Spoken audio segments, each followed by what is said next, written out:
the quality of elections since 2015 has continued to improve with declining levels of problems that have defined elections in the past.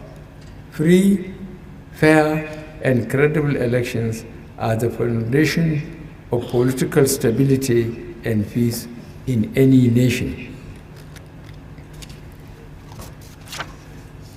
We have insisted that votes must count and have maintained a policy of non-interference in elections.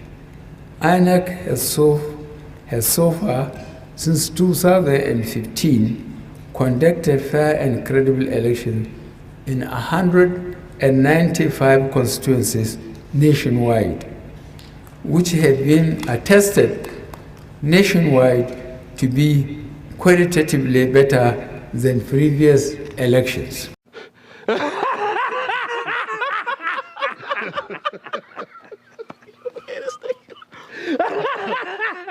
That's brilliant.